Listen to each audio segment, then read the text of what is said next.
Okay, I think we're ready to start.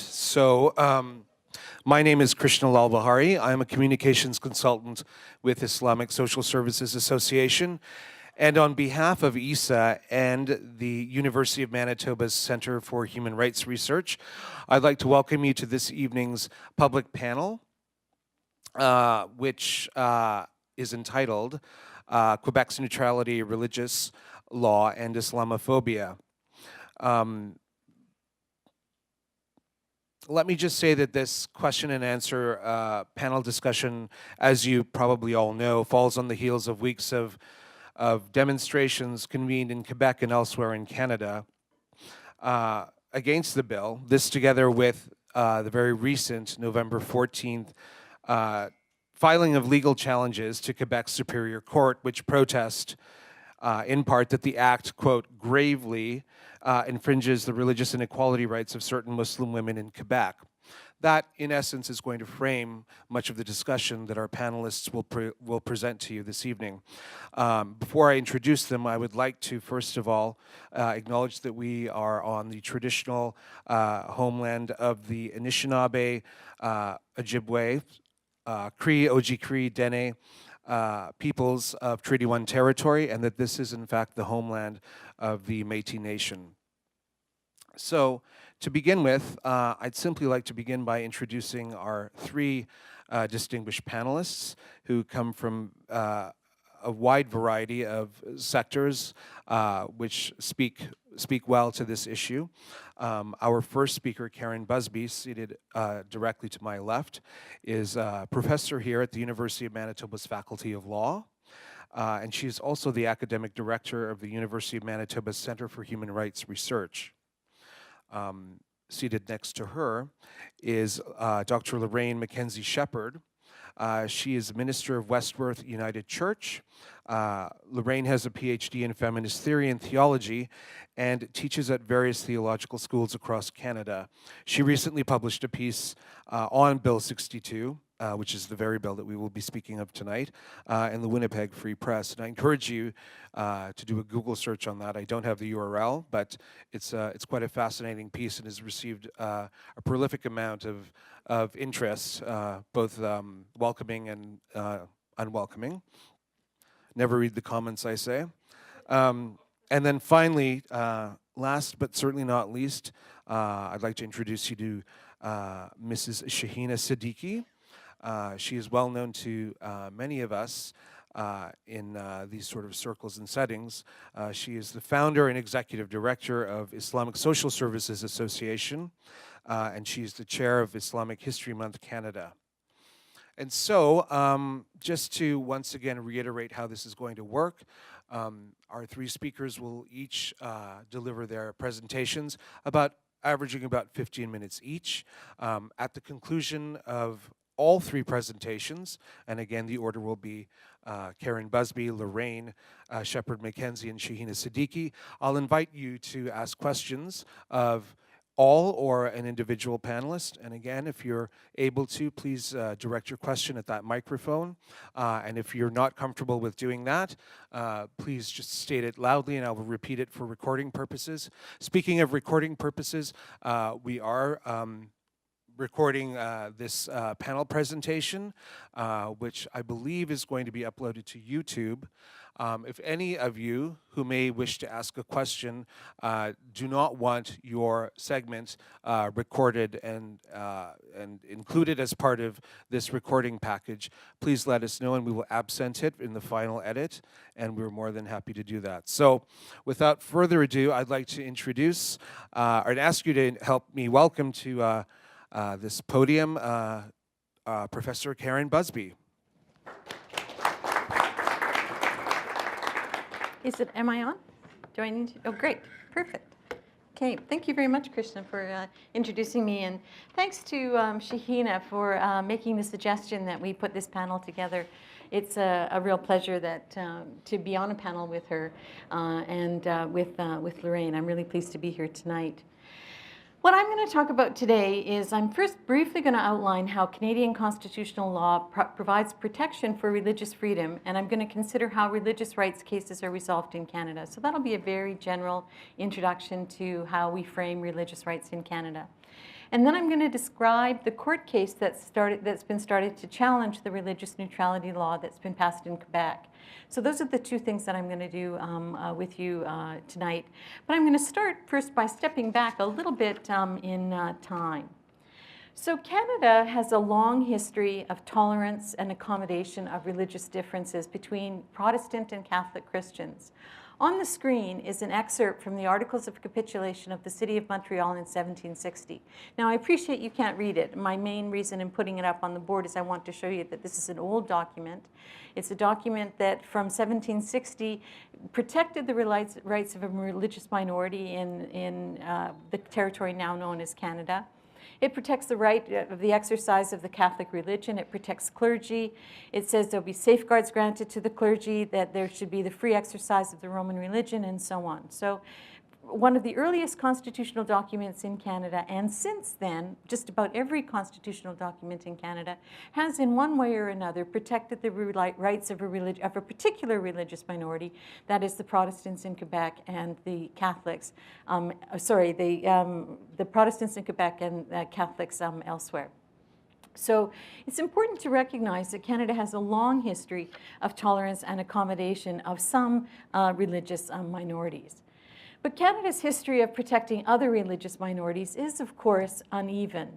I don't need to tell people in this room about how colonization brought about the suppression of many forms of expressions of Indigenous spiritualities, and how religious residential schools were designed to eradicate Indigenous spiritual systems. We're all become familiar with that history in the last 10 years.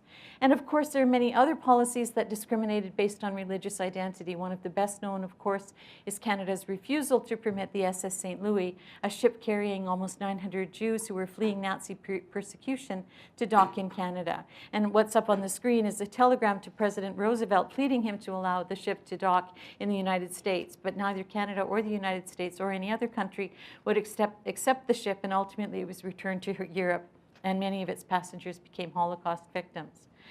But let's turn to the question of how is religious, so that's just a tiny bit of background to show that there's a mixed bag in Canada, but we do have a commitment, at least on a particular level, to religious accommodation and tolerance in Canada. So freedom of religion is protected by both the Canadian Charter and the Quebec Charter, and in my view, there aren't any material differences between the forms of protection in the two countries that are material for our discussion today. And Canadian constitutional law starts with the premise that religious freedom values religious pluralism. So there isn't an expectation in Canadian law that there will be a convergence of beliefs or that there will be religious assimilation. That's not an expectation in Canadian law. Rather, what constitutional norms in Canada try to do is encourage toleration at the very least and understanding as a way to peaceful coexistence. So one of the objectives of freedom of religion in Canada is peaceful coexistence. So how is it, or what has the Supreme Court of Canada said about the content of the religious freedom guarantees that are contained in the Charter? So the right to freedom of religion protects these things. First of all, it protects the right to entertain particular religious beliefs. It protects the right to declare these beliefs. It protects the right to manifest these beliefs through worship, practice, and teaching. And it protects the right not to be compelled by the state to engage in religious activities. So those are the four basic protections that you get from the freedom of religion: to entertain, declare, manifest, and not be compelled to engage in particular religious activity. Let me give you an example of one case, the Big M Drug Mart case. Oh, I've gone too far ahead. Sorry. The Big M Drug Mart case. Let me just back up a little bit. So this was a case about Sunday closing laws, mandatory, the Federal Lord's Day Act, which required businesses to be closed on Sundays in certain circumstances. And it was argued and accepted by the Supreme Court of Canada that this law created a climate that was hostile to non-Christian Canadians. It used the force of the state to insist that they obey laws that were binding, these kind of laws were binding on non-Christians. And the Supreme Court of Canada said that the Lord's Day Act, which privileged Christian beliefs and forced others to adhere to a certain way to Christian beliefs, was unconstitutional. Now let's talk about when a religious right exists. So a religious right exists when a person believes that a practice supports a connection to the divine or is experientially religious in nature. And I always just shorten that to, does it connect you to the divine, or does it bring you closer to God? So something is a religious right exists if you have a practice that you believe brings you closer to God. There are other ways of describing it, but that's the simplest way. Does it bring you closer to God? Secondly, the belief doesn't have to be a belief that's shared by co-religionists. So it doesn't have to be a belief that everybody in the religion practices, or even most people in the religion practice, or even some people in the religion practice. It can be a belief that only a few of the people that are involved in the religion practice. So it doesn't have to be a belief that's shared by the co-religionists. So what I mean by that is, as long as a person believes that a practice brings them closer to God, then it's a practice that is protected by religious freedom in Canada. The only constraint on the nature of the belief is it has to be sincere and not fictitious or an artifice. So you can't make it up in order to get out of an exam or something like that. So if there's a reason to believe you're making it up, then there can be a question about the bona fides of the belief. But as long as it's a sincere belief, if it's something you believe you should do in order to bring you closer to God, then it's a protected belief. It's also important to note that the practice doesn't have to be mandatory.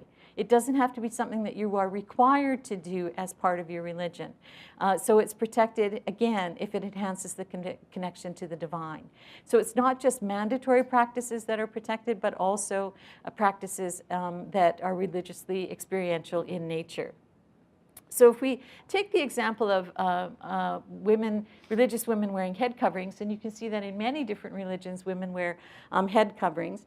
It doesn't matter if it's not mandatory. It doesn't matter if her religion doesn't require her to wear it. It doesn't matter that other people don't do it or don't do it in the same way that she does it. It doesn't matter that she started it yesterday, so if it's a new practice, that doesn't matter. All that matters is she believes it brings her closer to the divine, and that this is something that she should do to bring her closer to the divine. That's all that's required in order to say that a practice is protected by religious freedom in Canada. So the argument that the wearing of a headscarf or a face covering or a partial or full face covering is clearly protected by the right to religious freedom in Canada. There's no controversy about that at all. So it's pretty clear that a religious right is being affected when a woman's ability to wear a headscarf is compromised in some way. Okay, now once a religious right is established, so you've been able to show that it's a belief that she should do something because it brings her closer to God, the burden then shifts to the opposite party, usually the government, to establish some kind of justification for infringement of the right. So that's the second question that we have to look at. And I'm just going to go through quickly some concepts that I think you're familiar with around justifications. They're not directly related to justification, but I want to talk about them a little bit. And the first one is the concept of accommodation. So most religious rights cases can be resolved using well-established human rights principles concerning accommodation of difference in employment and services. And what this means in a nutshell is that employers and service providers are expected to accommodate a religious right unless it causes some kind of undue hardship, including expense or safety or security. So, and generally that's how most religious rights cases are resolved, that there's an accommodation that's provided to ensure that somebody is able to practice religion in the way that they want to, unless there are very serious cost, safety, or security concerns. Okay, so now it's interesting that the Quebec bill does have a provision on accommodation, but it's a provision that didn't come into force at the same time as the rest of the Act came into force. And it's a provision that contemplates the passage of regulations, and the regulations have not yet been passed. So the bill falls short on the accommodation question. I should say, too, that I'm going to talk in a minute about a lawsuit that's been filed in Quebec challenging the bill. And it's notable that the two niqab-wearing women who are named as plaintiffs in the case both say that they would briefly remove their face covering in order to facilitate identification or for security purposes, or if it was necessary to access medical care. So they're not saying they would never remove their veil under any circumstances, but they don't want to sit on a bus with their face revealed. But if they had a card and they were getting on a bus as a senior and therefore getting a discount, and it was important to show to the bus driver that yes, indeed, they were a senior, they've said, of course, we would show our faces briefly for security purposes. So I just wanted to mention that before I start talking about the case. I'm going to skip over this slide. The next thing I want to talk about is what happens when there are conflicting rights. And this is more difficult. And there's a case that went to the Supreme Court of Canada a few years ago called NS, where a Muslim woman alleged that she was sexually assaulted by her uncle and cousin as a teenager. And in court, her uncle and cousin said before she testified about the sexual assaults, she needed to remove her veil. And the case went to the Supreme Court of Canada. Did a woman who wore a face covering have to remove that face covering before she testified in court? And the Supreme Court of Canada really struggled with this question because most lawyers hold the belief that you need to see someone's face in order to determine credibility. Now, there's a question around whether or not that's true. And the Supreme Court of Canada said, on balance, when you're dealing with something as serious as sexual assault and someone might lose their freedom, then probably in most circumstances, the veil would have to be removed. The decision's a bit more complicated than that, but the bottom line is when you read through the decision, they say if credibility is at stake, then probably the face veil would have to be removed. So what happened in the NS case is she said, then I will remove my veil in court. She didn't want to, but she said she would do it, and the case collapsed for other reasons. So many of these cases do collapse that it's not surprising that it collapsed. But in that case, the Supreme Court of Canada did say you need to do whatever you can not to have her remove the veil, but when a serious credibility issue is at stake, which is the case in a sexual assault case, then the veil would have to be removed. But the court should try to do other things, like have a screen in place so that other people in the gallery might not be able to see her and things like that. So there are things that you can do. Okay, I'm going to skip ahead a little bit just to the bill. So Bill 62 on religious neutrality. So once you've established that you have a religious right, then, as I said, the burden falls on the person opposing the right to justify an infringement of that right. And basically, there are two sets of questions that are asked, and that is, how can the government justify the law? Is there a pressing and substantial objective to the law? So that's one question. What's the objective of the law? What's the law trying to do? And then you ask a bunch of questions around, are they doing it in the best possible way? So you ask a question around, is it rationally connected to its objective? Does it minimally impair the objective? And if you weigh the good with the bad, how does it balance out when you do that weighing? Now, one huge problem with the religious neutrality bill that's been passed in Quebec is it's completely unclear about its objective. So the bill is called the Religious Neutrality Bill, and the history of bills that have been introduced in Quebec that are like this bill attempt to promote religious neutrality in Quebec, which means the government says it's about the government not supporting one kind of religion over the other. But there's problems with that argument because it's not neutral when there are mandatory practices that are being prohibited by the bill itself. So it doesn't seem that it's about religious neutrality. In earlier iterations of the bill, they said that it was about security, equality, and identification, but there is no real evidence, to the best of my knowledge, that there are serious problems with security, equality, or identification. So it's hard to know how they could argue that that's the objective of the law, to take care of a big security problem that they have in Quebec with Muslim women running around doing things that they're not supposed to do because they've got a face cover on them. So without clarity on objectives, it's hard to move to the next set of questions. But that's the first question that you ask as a lawyer. What is the objective of the law? And the objective of this law, it's hard to come up with an objective that's a serious, pressing, and substantial objective that justifies the passage of the law. So it's then hard to ask the next set of questions. Is the law rationally connected to its objective? Does it minimally impair the rights that are being impaired? And what are the deleterious and salutary effects? It's hard to answer those questions when you don't even know what the objective of the law is. But let's say that the objective of the law is about security and identification, to know who people are when they're on the street. Let's say that that's its objective. Here, and also for communication. So is it rationally connected? Hard to make that argument. Is it minimally impairing? It depends on how it gets interpreted, and we don't know because there isn't any accommodation, and there have been so many crazy statements made by the Justice Minister. We don't know how it's supposed to work out. And when we look at the salutarious and deleterious effects, the weighing and the balancing, it has to be observed that this bill will have an extreme impact on particular women without any clarity about how this solution will fix a particular problem, because again, we don't know what the problem is that we're seeking to address. So the final thing I want to talk about is the interim stay. So a claim has been filed to have this law declared unconstitutional as violating freedom of religion. There's also an equality argument being made, but I focused on the freedom of religious argument. And tomorrow, it's my understanding, the arguments will be made about an interim stay.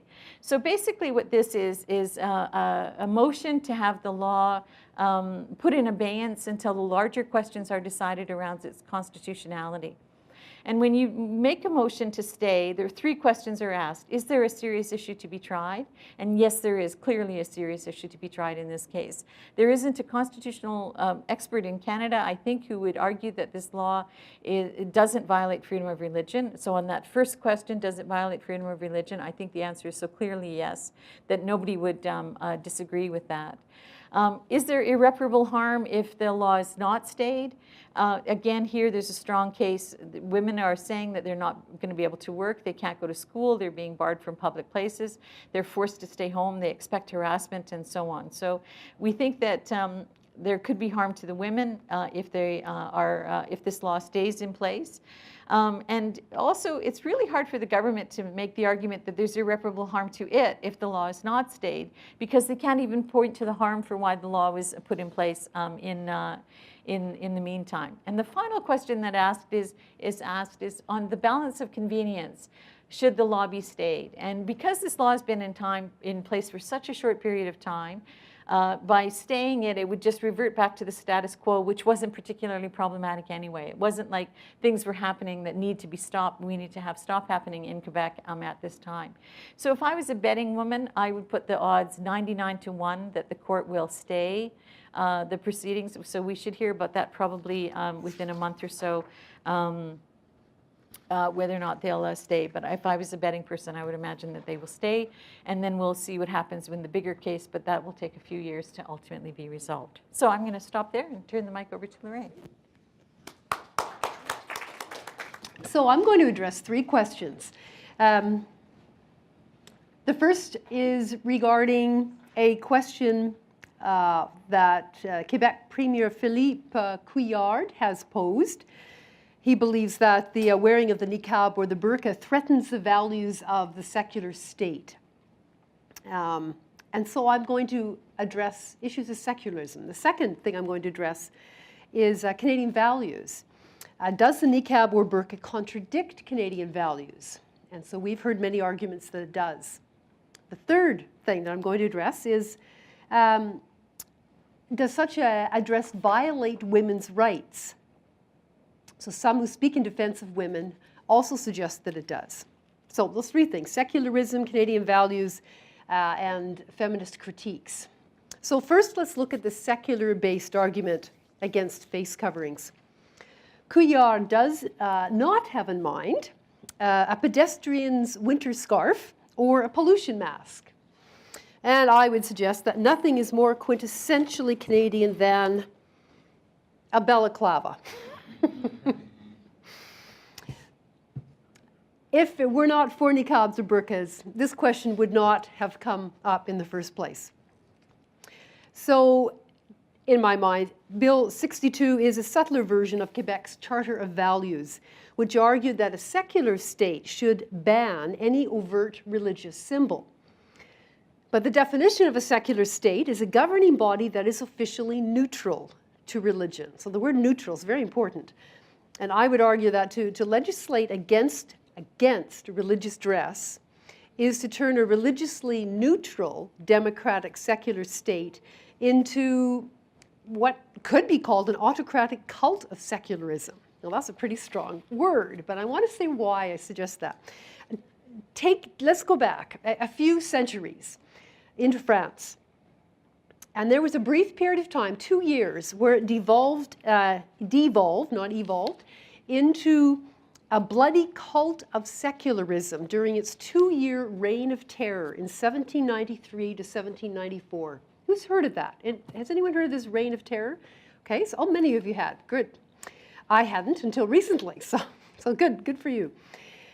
So this was in the midst of the French Revolution, which protested abuses of power and collusion between the religious and the civil leaders. The French Revolution had a tremendously positive impact upon the world, freeing the people from autocratic rule, such as overthrowing the monarchy, the feudal system was suppressed, and the privileges of noble birth and clerical office were also abolished. In their stead, individual freedom, secular democracy, and human rights began to take root. However, for a brief period, the secular achievement of the French Revolution went berserk by turning itself into an autocratic reign of terror. And what happened in those 2 years is that revolutionary tribunals seized church property, destroyed religious symbols, and outlawed religious practice. They exiled 30,000 Roman Catholic priests, and they guillotined hundreds more priests and nuns.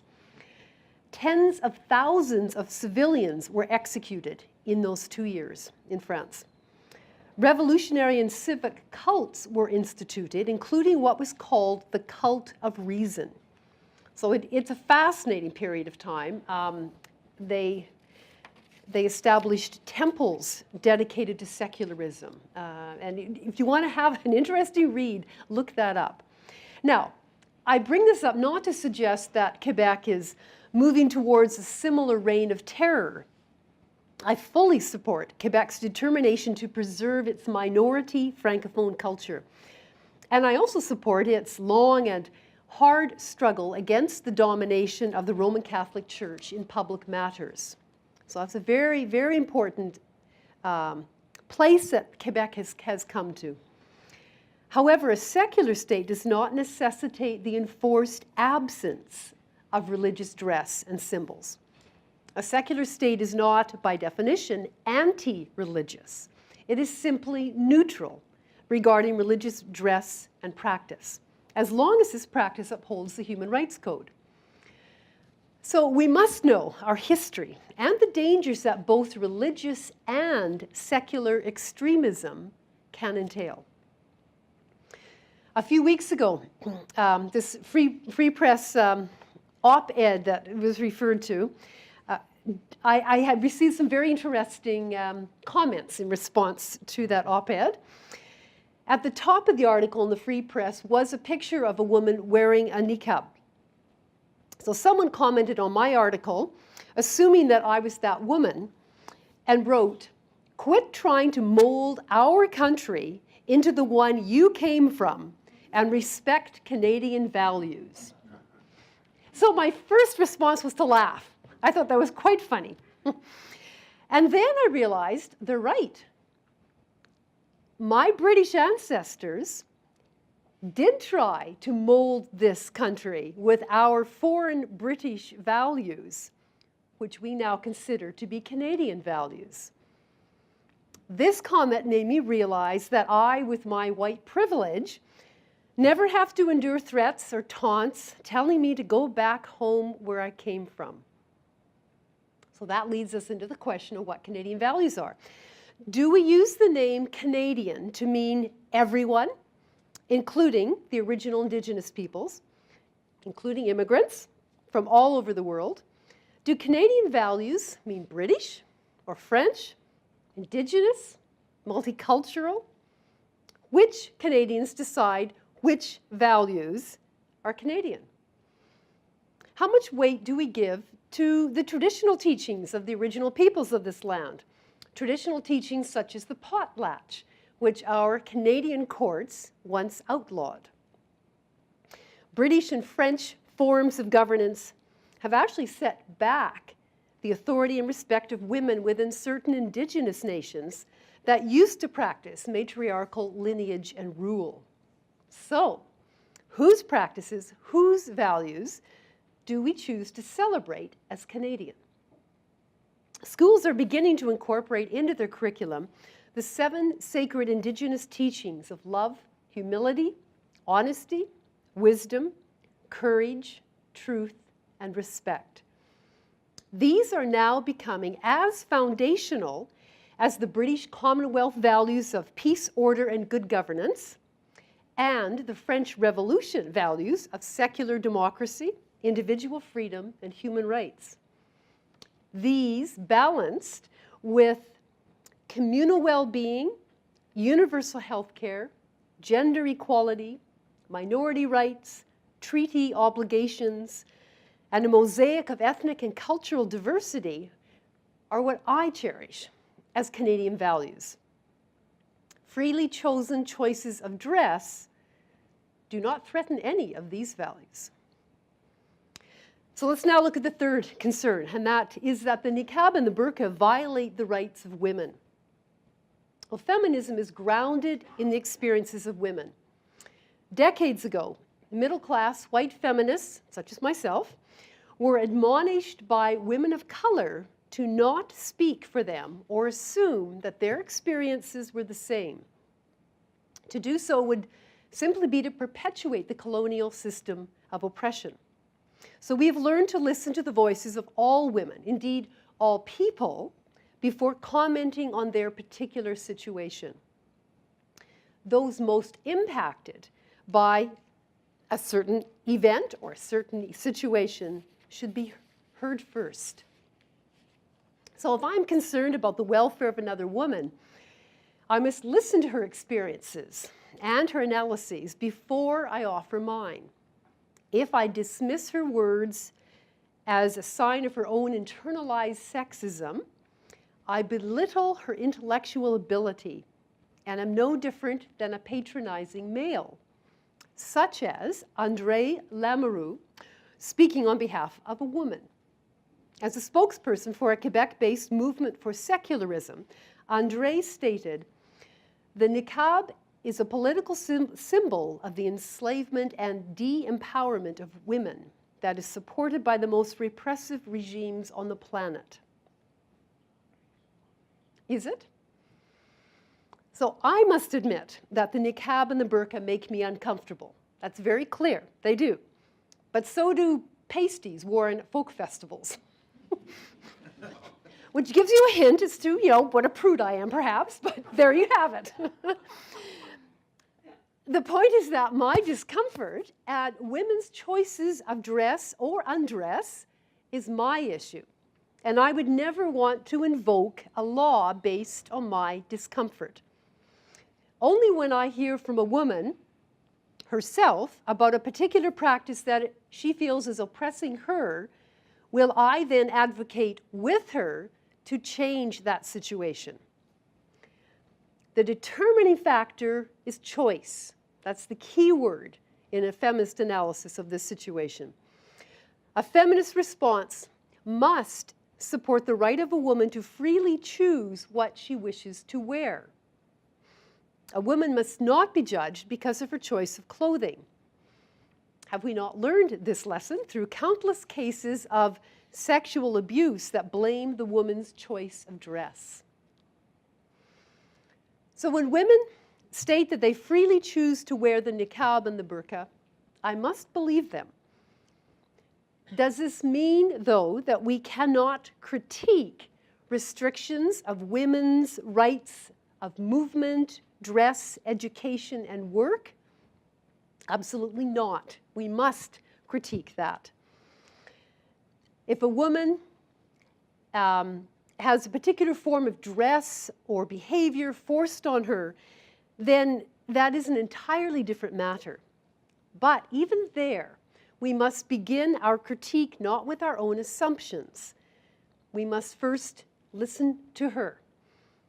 So my request to all those struggling with this is to try to turn our judgment into curiosity and to first listen to the women who are choosing this style of dress. And let's try to stay in that discomfort zone, because that's actually the zone where or educational breakthroughs happen. We have so much that we have to learn. Thank you. While we're getting the technical stuff ready, I just want to greet all of you with the greeting of Islam. Assalamu alaikum. Peace be with all of you. And after listening to my learned friends, I don't know what I have much to add, but the angle I am taking today is to talk to you about Islamophobia and its impact on women and how women are being targeted in Canada because of Islamophobia. I'm supposed to know how to go up and down. Krishna, you do it. Oh. Okay. I'm sorry, I'm just not technically. Okay, perfect. So the first slide tells you and talks to you about Islamophobia and what it is. It is a dislike of or prejudice against Islam or Muslims, especially as a political force. And unlike what people think, Islamophobia was the term that was first in 1991, came to, and mostly in Europe and UK, and was formulated on the basis of xenophobia framework, okay? So it's not something that just came into existence, it's been there, and for different reasons. The definition of Islamophobia is defined as unfounded or irrational fear and or hatred of Islam or Muslims, or people perceived to be Muslims. Unfortunately, our Sikh brothers and sisters are also put under the microscope as being, because they look like Muslims, leading to violence and systemic discrimination. This is what Islamophobia means. Rational and proportionate criticism of Islam is welcome. Based on evidence, please do. Go ahead and critique. We can have a discussion about it. This is not what we are talking about. But it is the bigotry and the prejudice based on the fact of my religion or me being a Muslim. So what are the elements of Islamophobia? How do you know that you are an Islamophobe or you are catering to Islamophobia? So the elements of Islamophobia are such. Islam is a monolithic and cannot adapt to new realities. It's very strategic as well. When you take a group of people, 1.6 billion in the world, and you present them as one monolithic group, how do you discriminate between the majority who are good and law-abiding to the minority who are criminals? So it's strategic to show all Muslims as one monolithic group. You can't separate. Second is Islam does not share common values with other major faiths. And we see this espoused on social media. We see it in right-wing extremist conversations without any evidence, right? Because somehow Judeo-Christian is our Western religions. Islam came from the desert and so forth. Really? Like the only religion that's Western really is the indigenous spiritual system. The third element of Islamophobia is that Islam as a religion is inferior to the West. It is archaic, barbaric, and irrational. Add misogynist to it. This is what you constantly see the element when you read from the right wings, when you read from Islamophobes, their writings, their spoken word is all about this. And here I am speaking to you as a Western Muslim. So I don't know who made that distinction between the West and Islam. The other one is Islam is a religion of violence and supports terrorism. And the evidence of that, to propagate that, is the term Islamic terrorism. Have you ever heard of Christian terrorism, of Jewish terrorism, Buddhist terrorism, Hindu terrorism? The only faith terrorism has is Islam. And with the continued use of that term, Islamic terrorism, it has made it synonymous. So you have to know how this is being perpetrated. Then again, it says Islam is a violent political ideology, not a faith, not a religion that 1.6 billion people follow from all over the world. There are about 71 countries in the world who are either Muslim majority or Muslim minority and have their own political systems, so to speak. So these are the elements of Islamophobia. So next time you hear the thing, well, there is no such thing as Islamophobia, now you have some information to counter that. The other thing I want to talk to you today about is their Canadian-style Islamophobia. Because yes, there is Islamophobia in the West, there's Islamophobia in the East. The elements that I talked to you about are the exact elements that the terrorists are applying as well. To me, they are the biggest Islamophobes, right? Because they are spreading the fear through their actions. And they apply the same. And if I had time, I would show you the contrasting way in how they apply it. So Canadian Islamophobia, the anti-Muslim sentiment is rising. Disturbing new polls that came out first in 2013. And the author of that poll said, it is really disturbing to see the growing levels of mistrust against Muslims on the rise compared to any other faith.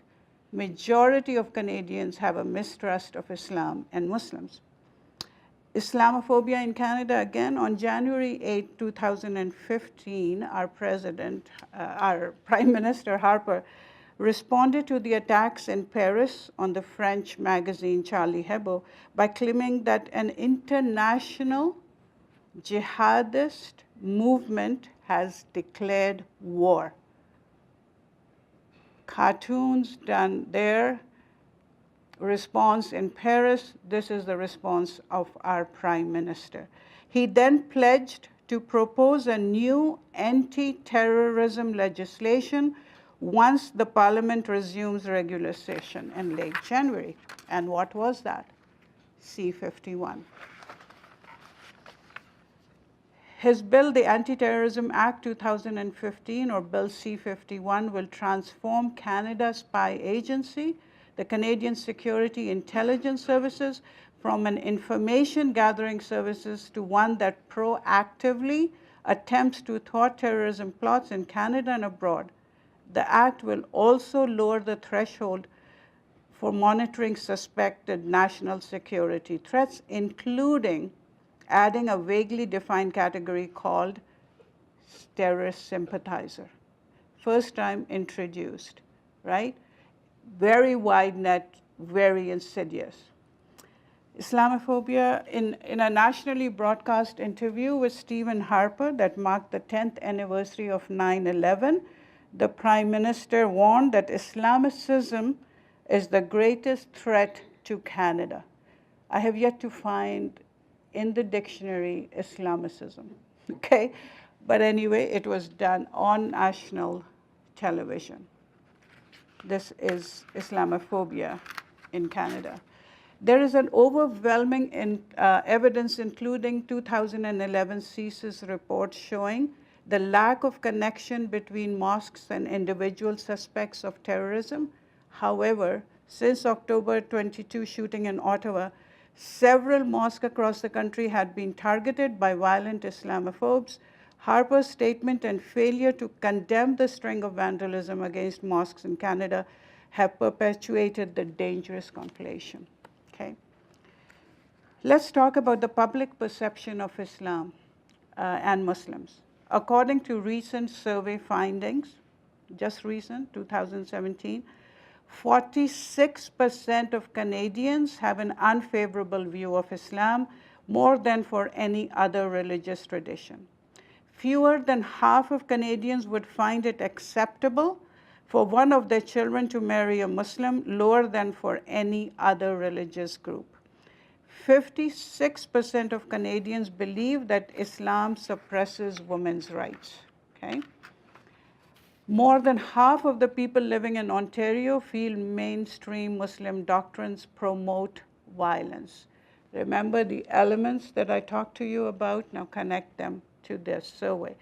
52% of Canadians feel that Muslims can only be trusted a little. or not at all. 42% of Canadians think discrimination against Muslims is mainly their fault. Okay? 47% of Canadians support banning headscarves in public, compared with 30% of Americans. Okay? 51% support government surveillance of mosques, as compared to 46% of Americans. 31% of Canadians approve of American President Donald Trump's restriction on travelers from Muslim countries. Okay. Let's look at another thing that I want you to pay attention to, is how media is shaping this public perception. Because you can't look at the result without looking at the cause. Okay? American media watchdog organization Fairness and Accuracy in Reporting, FAIR, found that the 2017 Quebec mosque shooting received 6 times less coverage in American media than the 2014 Parliament Hill attack by Michael Zehov Bibu, a convert to Islam, even though the mosque shooting involved 6 times more deaths. Okay? A 2017 study from the University of Georgia found that attacks by Muslim perpetrators in the United States received on average 449% more coverage in American media than other attacks. For example, the 2013 Boston Marathon bombing, which killed 3 people other than the attacker, garnered 5 times more coverage than Wade Michaels Page's 2012 attack on a Sikh Gurdwara in Wisconsin, which killed 6. And more than 2.5 times more coverage than Dylan Roof's 2000 shooting in Black Church in Charleston, which killed 9. Okay? Similarly, comprehensive analysis of media coverage is not available for Canada. However, disparities in coverage of individual incidents on particular networks are evident. For example, the Quebec mosque shooting January 2017 received approximately 5 minutes of airtime on CBC flagship news program, The National. Okay? And that the night that it occurred. While London Borough's attack in the UK June 2017 received several hours of live reportage and commentary. Searches for terms related to the Quebec mosque shooting on the website of the CBC, the Global Mail, and the Toronto Star yield 194 relevant results, in contrast to 768 for the Boston Marathon bombing, even though the Quebec mosque shooting occurred in Canada and was more fatal. Media, there are qualitative disparities in addition to quantitative ones. There are contrasting examples of coverage in Canadian news media of incidents of political or ideological violence, demonstrating differences in the treatment of Islamophobic incidents of violence versus Muslim-perpetrated incidents of violence. Giving you that context, let's talk about Islamophobia and Muslim Canadian women. We do not allow, Mr. Harper said, allow people to cover their faces during citizenship ceremonies. Why would Canadians, contrary to our own values, embrace a practice at that time that is not transparent, that is not open, and frankly is rooted in a culture that is anti-woman? Mr. Harper told the Commons Tuesday, that is the time that he did this, that is unacceptable to Canadians, unacceptable to Canadian women. Okay? Is there Islamophobia? Can anybody deny? But again, targeting Muslim women specifically. In 2010, Quebec proposed Bill 94. 62 is not the first, which would deny essential government services, public employment, education, and healthcare to Muslim women who wear niqab. Proponents relied on the misconception that no woman would freely choose to wear a niqab Moreover, they insisted that women who do choose to wear niqab must be civilized into disrobing. They argued that by forbidding women from wearing certain clothes, they were in fact protecting women's right. Okay? The proposed Charter of Values in Quebec eliminate the personal display of religious symbols from the Quebec Public Service. Apparently, this is necessary to confirm the secular neutrality of our state. The government posters in the metro suggest that this is a vital gesture to promote the sacred equality of men and women. Okay? Media and Muslim women. A study of the Globe and Mail by Communication Studies professor Yasmin Jivani found 66 articles on Shafia case alone, which was widely represented as an honor killing, but only 59 on the murder of women and domestic violence in general from 2005 to 2012. As if the murder of Muslim women and the Muslim perpetrators was somehow greater than the domestic violence that any other community experienced. Again, to focus on that. In a 2017 study from Stanford University of the New York Times and Washington Post determines that journalists are more likely to report on women living in Middle Eastern countries if their rights are violated, but will not report on women in other societies when their rights are respected. So they will report on when they are violated, but not on when they are respected. And stories about Muslim women emphasize the theme of women's rights violation and gender inequality, even for countries with relatively good records. Okay? 2015, there were 159 police-reported hate crimes against Muslims. In 2015, according to the most recent Statistics Canada data is available, the number of anti-Muslim hate crimes more than tripled between 2012 to 2015, even as the overall incidence of hate crime declined as compared to other groups targeted by hate. Muslims had the highest percentage of women victims. 53% of these hate crimes was directed towards Muslim women. Language matters. Language matters. When you continue to use terms as jihadi terrorism, equating a noble concept in Islam of jihad as equivalent to terrorism, you create fear. When people who are terrorists are given the title of jihadis, you do a disservice and you confuse our youth and you make them ripe for the picking of extremists who turn around and say, even they know we are doing something noble, that we are doing jihad, not terrorism, not crime. Honor killing. When a white man kills his daughters or his wife, it's murder. But a brown guy who has a Muslim name kills his wife, it's now honor killing. But ask yourselves, what does this term do to the victim and what it gives to the perpetrator? The perpetrator, in his twisted thinking, has now done something honorable.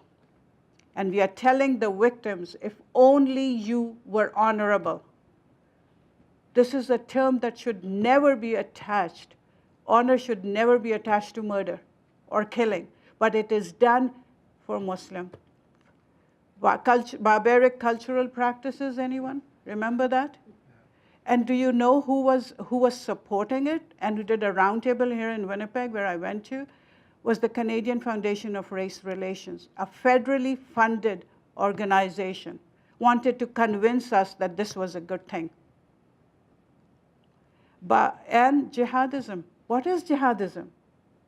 What is it? Where are these terms coming from? All but to create fear and to demonize. And Islamicism, which Mr. Harper has yet to explain.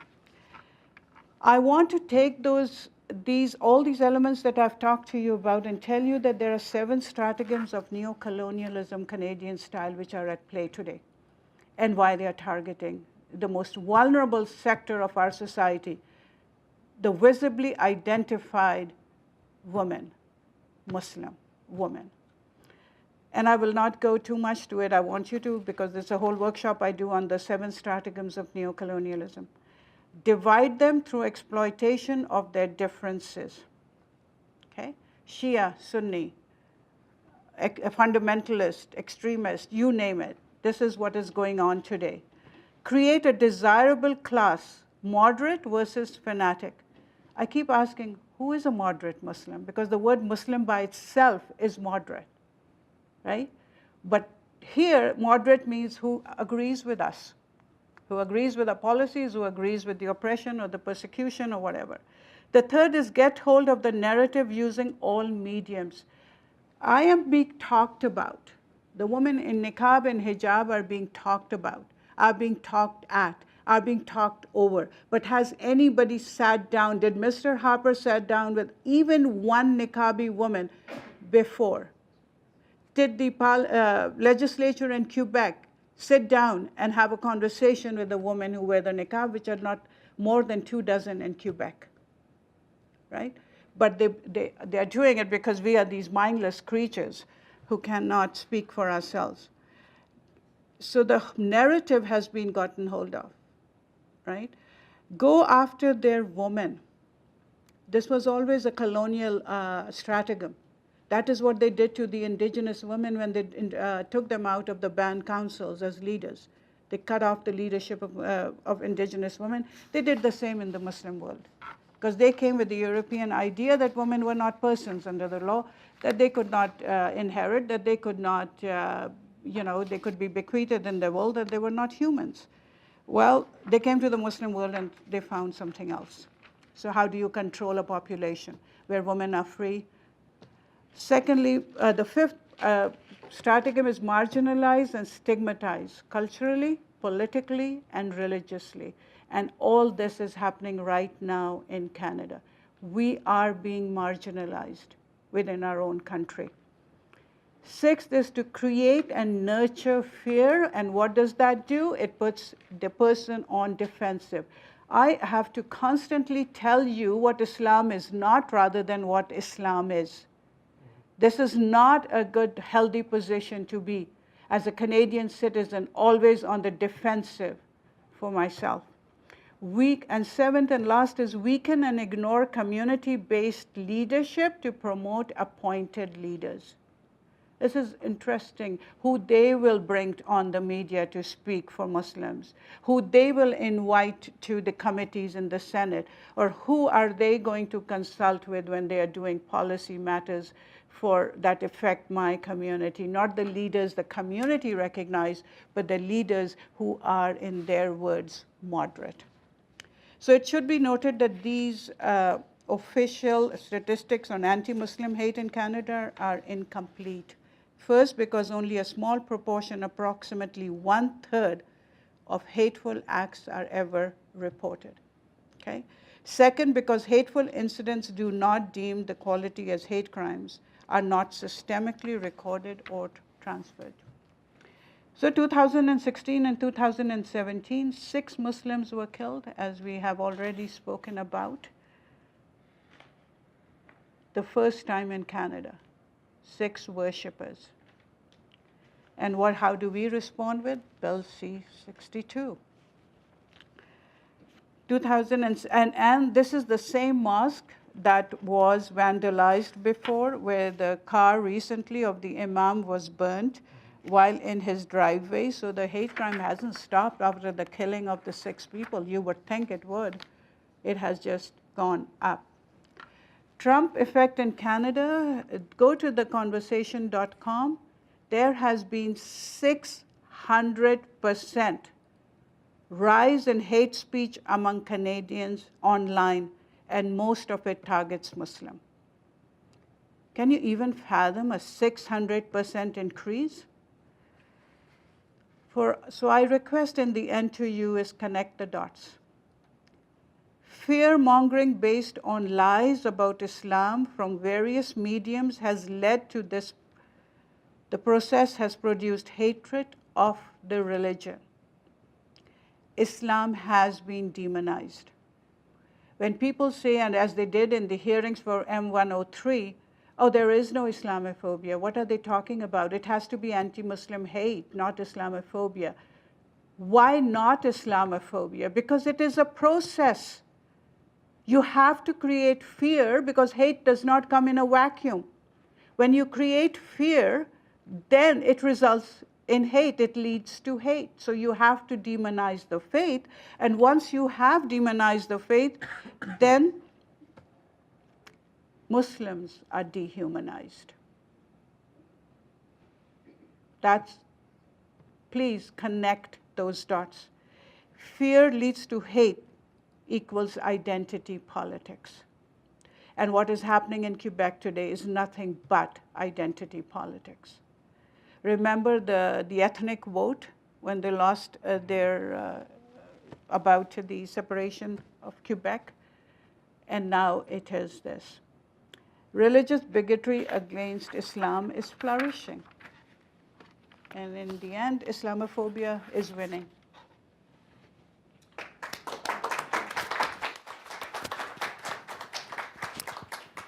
Thank you, Sheena. That was an extraordinary and shockingly disturbing chronology of awfulness, statistically and culturally, but certainly something that we all benefit from listening to. And shortly before I open this panel up to questions from the audience, I just wanted to thank our three panelists, in case I forget. That was a very fascinating and appropriate and informative agglomeration of perspectives on this subject, whether legal, charter-based, or from cultural, historical, or feminist perspectives, and then certainly in the end in establishing and chronicling this context for Islamophobia within Canada and abroad. So once again, thank you to all three of you.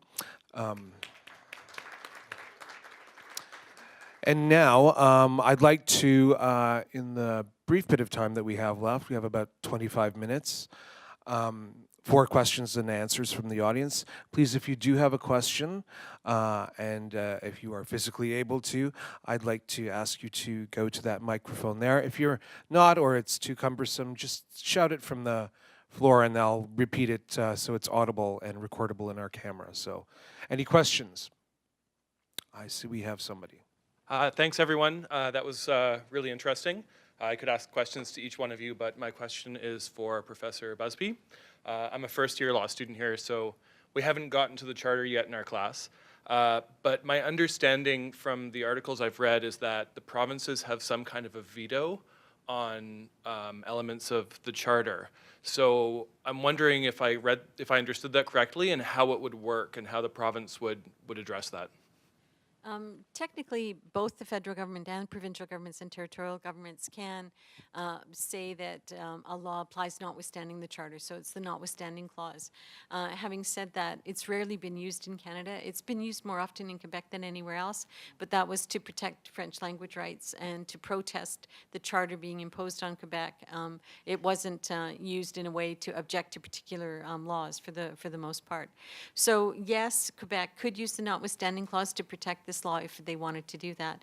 But it's really politically unpopular in Canada to use the notwithstanding clause, and it's hardly ever been used outside of this very particular context in Quebec when the charter first came into force.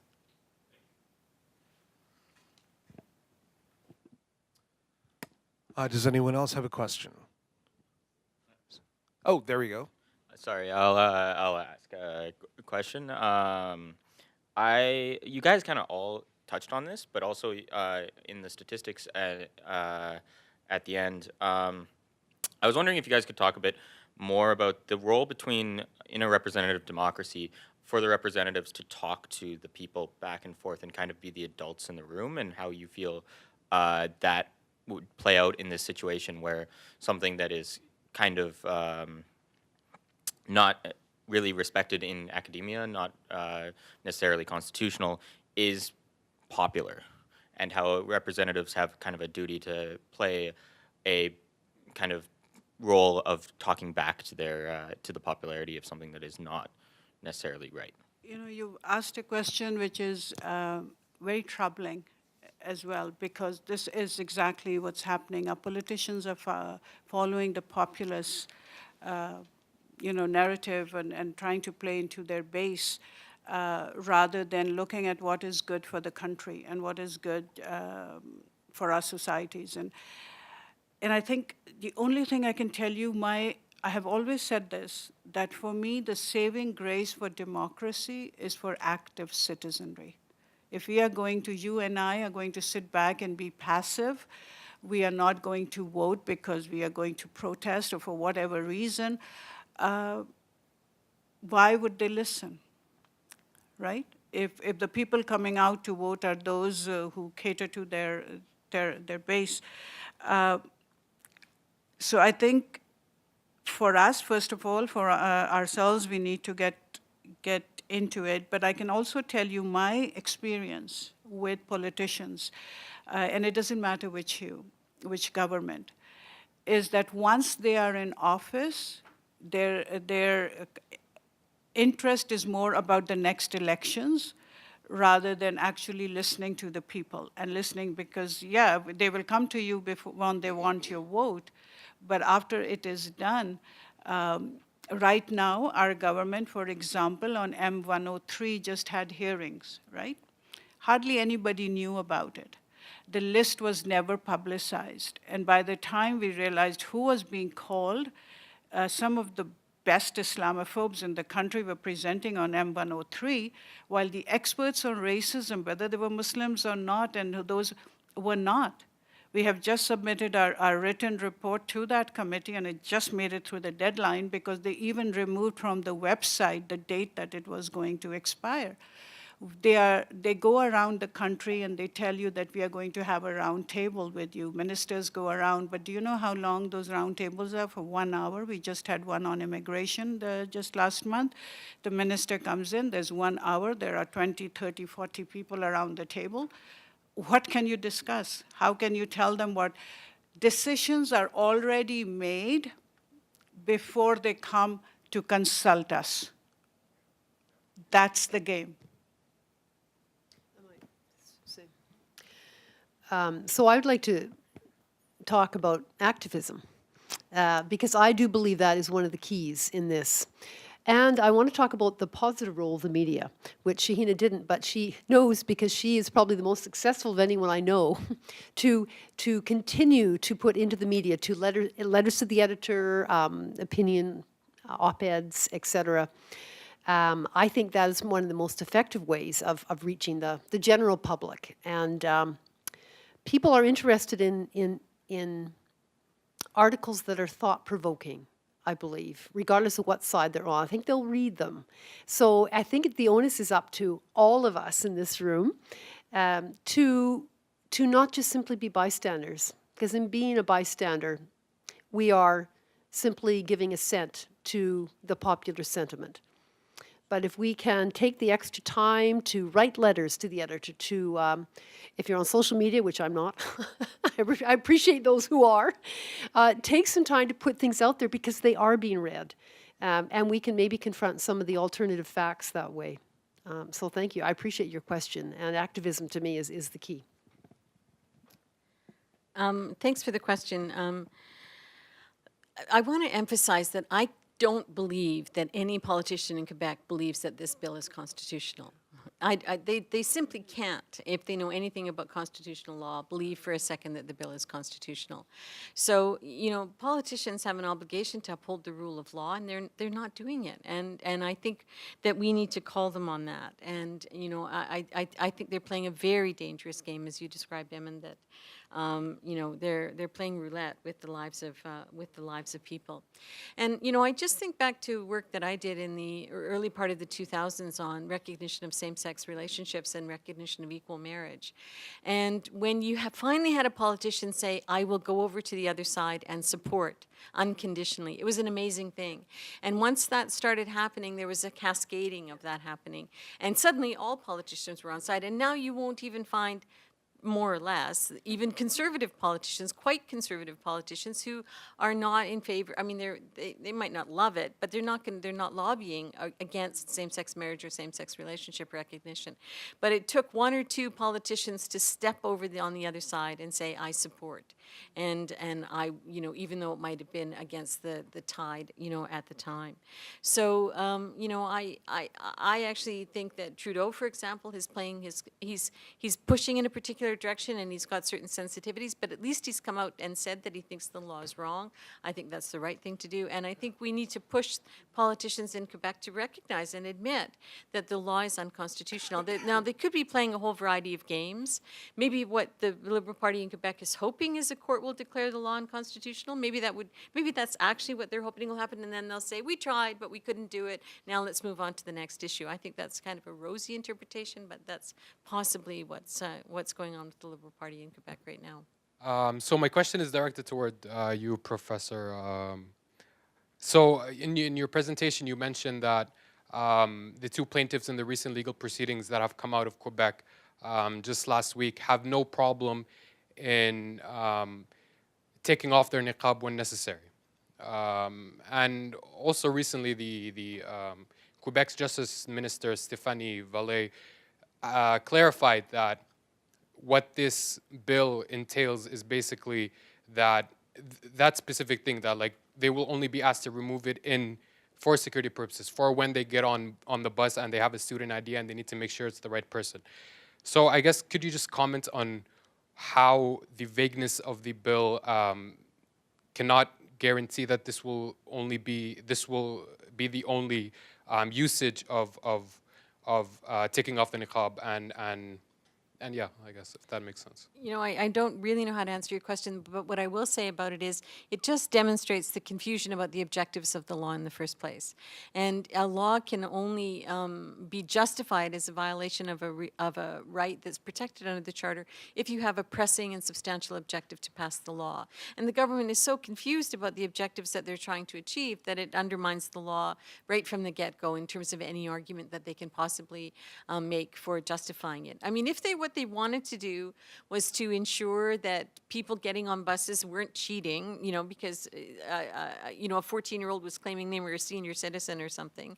They could have said that, and they could have had regulations in place, and they could have figured that all out before they unleashed this firestorm of controversy in Quebec, which has serious consequences and direct consequences for people who are now facing heightened forms of discrimination. So if they had wanted to address a particular problem, let's assume there was a problem there, even though that's a big assumption to make, then they should have done it much more carefully and precisely, not just slapdashing this legislation through and saying, oh, regulations will come later on. I believe there's a question here, and then we can go here. Yes, I certainly agree with all the presenters that this is a regrettable law and in all likelihood unconstitutional, and I particularly appreciate Dr. Siddiqui's exposition of the problem of Islamophobia. But one minor disagreement I have with Professor Busby, I wonder if you're being a little bit unduly cynical in saying you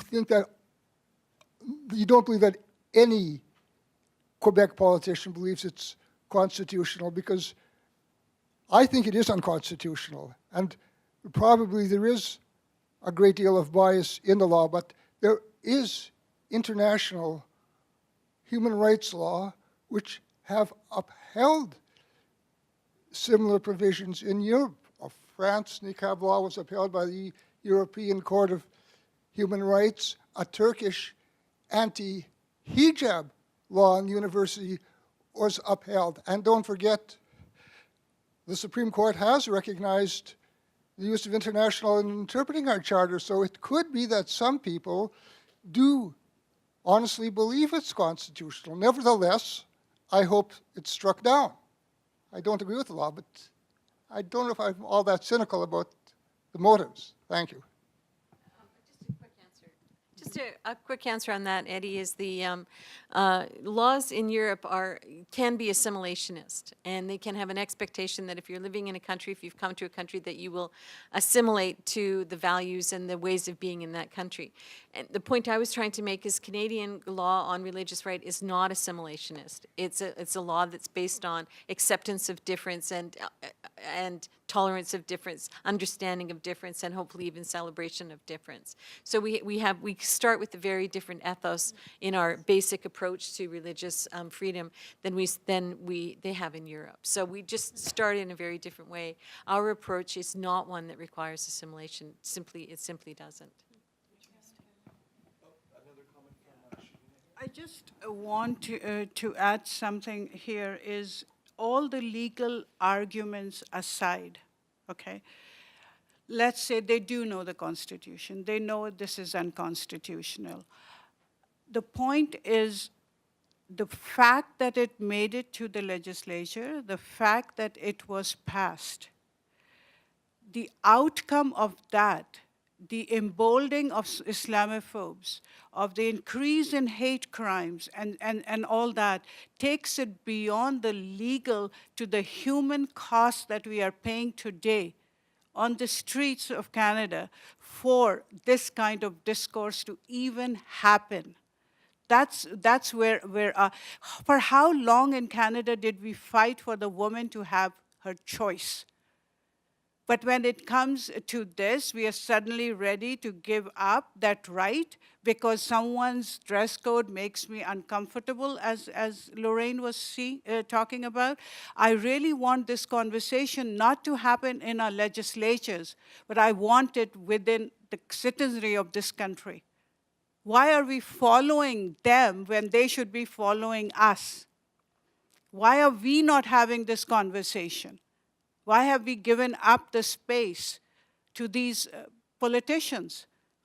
I challenge when I get calls from politicians, whether they are federal or provincial, Shahina, what can we do for your community? Please tell us how we can help. We really don't agree with this.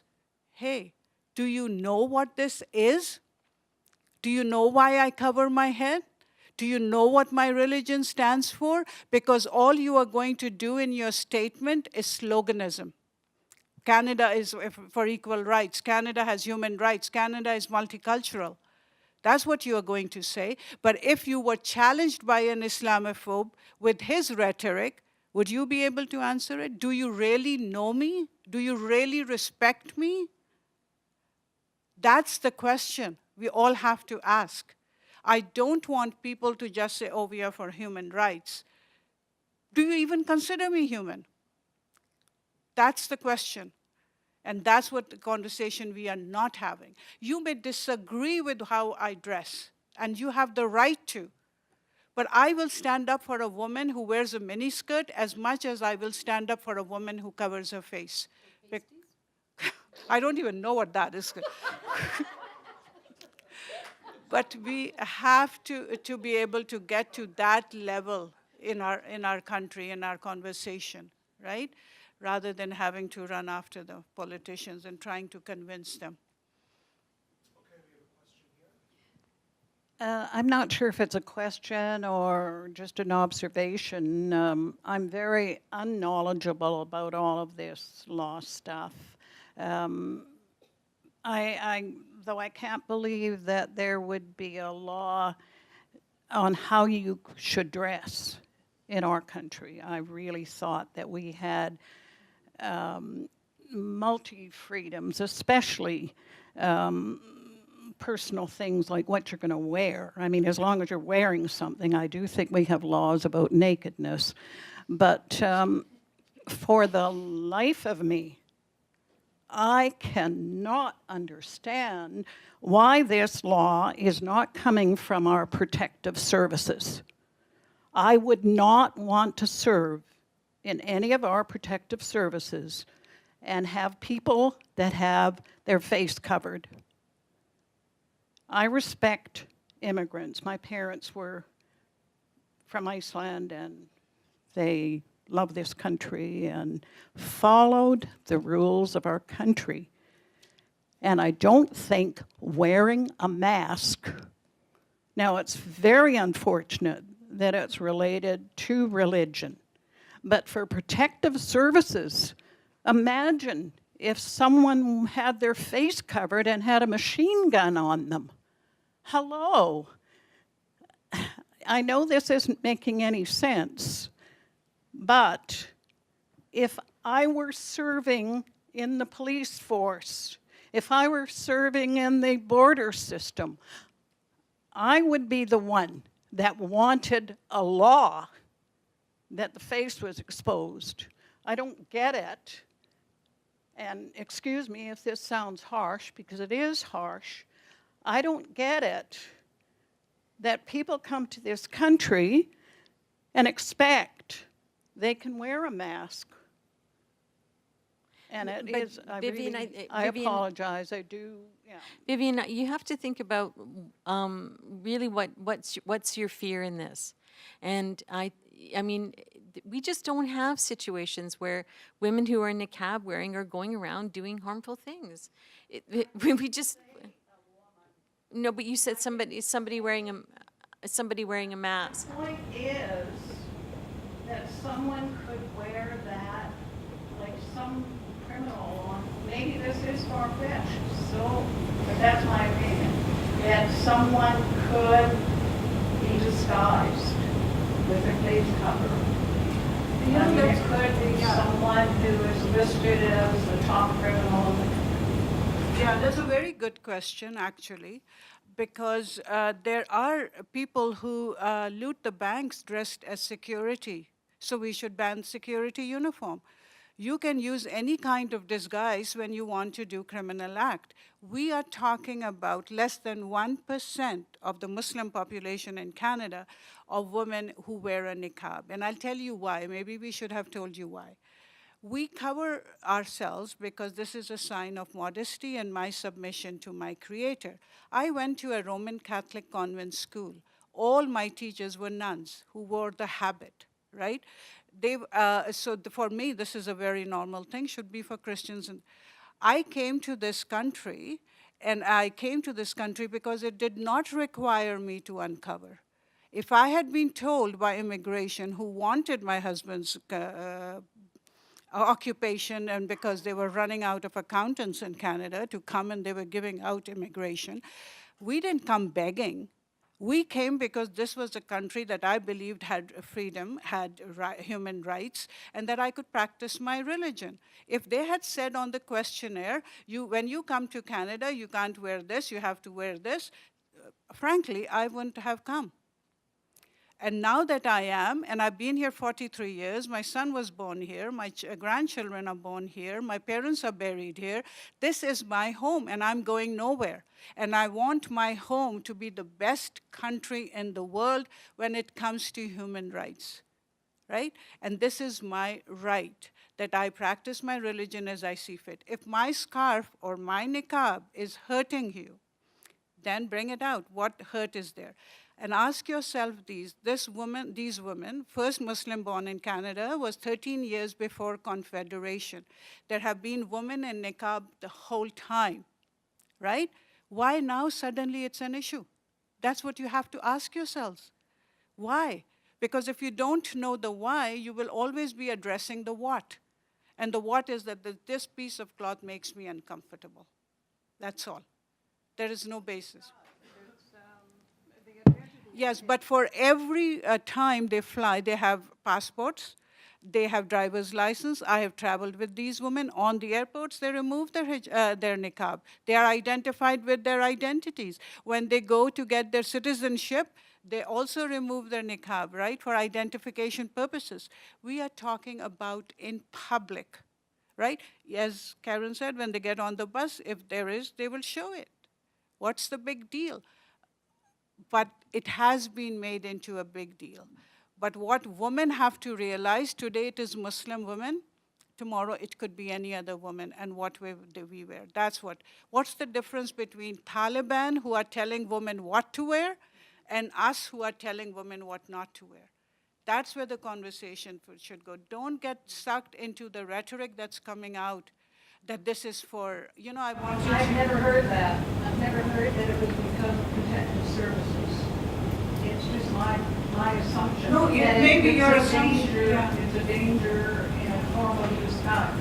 But, you know, my opinion doesn't count for anything. Why shouldn't it? Why I don't shouldn't it? know, really. I realize that it's, you know, sort of, perhaps, a maybe, a possibility. But you know, I'm so glad that you asked, because others have, but they don't ask with the sincerity that you have, right? And I just turned it around for you to show that people can take on any garb if they want to be a criminal, right? Any kind of disguise. Well, I did start my talk that I think our country is ridiculous to think of a Exactly. law to telling people What to wear. what to wear. My comment was That could how be. I expressed it. Okay, understood. Sorry, Appreciate it. I might just do one comment to that. One of the first steps that I've learned in advocacy and being allies is to try to identify what our own discomfort is about whatever the issue is, whatever the situation is, what our discomfort is, and you drill underneath that to see what our, like Karen asked you, what your fear is, but all of us I think need to address is what are our fears, what are our places of discomfort, and once we identify that, it might help us better understand in a much deeper way various perspectives and perhaps open us to listening to the other. Yeah. But that's a very important first steps to have the courage to identify our own discomfort and fears. Actually, Shania, I was going to ask this question and didn't realize it would be a bit of a follow-up in terms of the process. But I wondered if your opinion, is there any situation where there should be a regulation governing when a woman wearing a niqab must take their uncover their face for specific identifications? Now, you have said to me that when people go through security, they remove it. I have worked in government services for a number of years, and it's a very complicated process, and a lot of women are very reluctant in any circumstances, in my opinion, to remove their face mask. Is there any situation that you think there should be a regulation, or should you think it should be just a request to do that? I think if it's a legal question, Karen will have to take it. But from my point of view, it is for security reasons and for identity reasons and for medical treatment, right? Those are the three reasons that I would say, yes, go ahead. And we should have a regulation governing those kinds of things, or should it just be from the individual? They are already there. They are already there. Oh, yes. Yeah. Yeah. Thank you. I didn't know that. Hi. We talked about this issue in our charter class before it passed, and we were surprised that it passed in its current form. My side was in opposition to the bill, and so to answer your question, I found one instance of niqab-bearing assailants, and that was in France, where 4 or something like that used a niqab for a bank robbery, and that was the only example I found of that. But I just want to talk about the bill, and so for the purpose of the bill is to protect religious neutrality, and so I think you earlier described what you thought it meant to be religiously neutral in our country. And so the way I see it is that we first have to establish if religious neutrality is a pressing and substantial objective and what it means to be religiously neutral, because I found when we were looking at the issue, there was problems in the bill where people of other religions didn't have to cover their representations, such as bracelets or crucifix necklaces and that sort of thing. And so they thought there was differential treatment. So and also the other thing too is the main problem with the bill is the idea of not only people providing government services having to be religiously neutral, but people receiving government services. And so I noticed how you spoke a lot about women boarding a bus and how that would be unfair to them.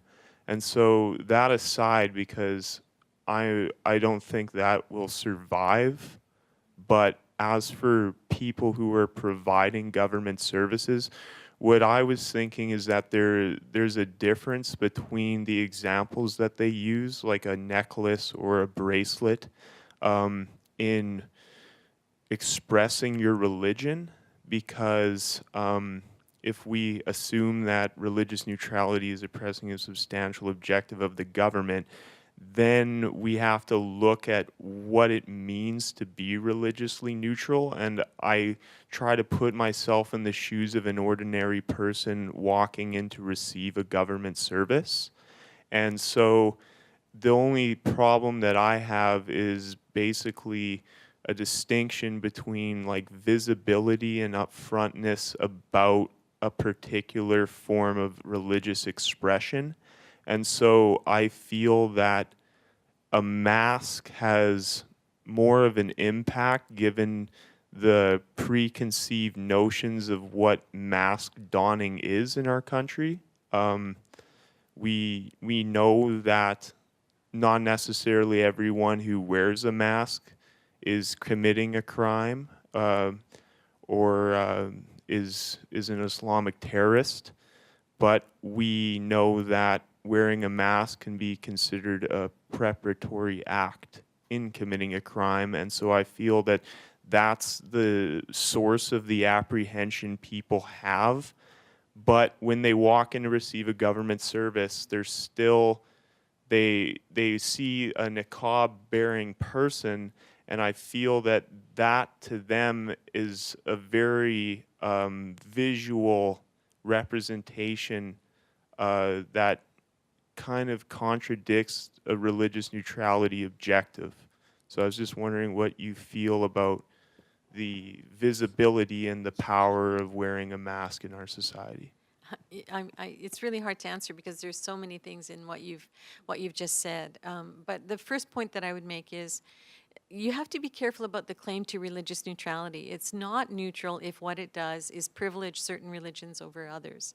And it's you know, our whole society is set up in such a way that a Christian representation is just accepted everywhere.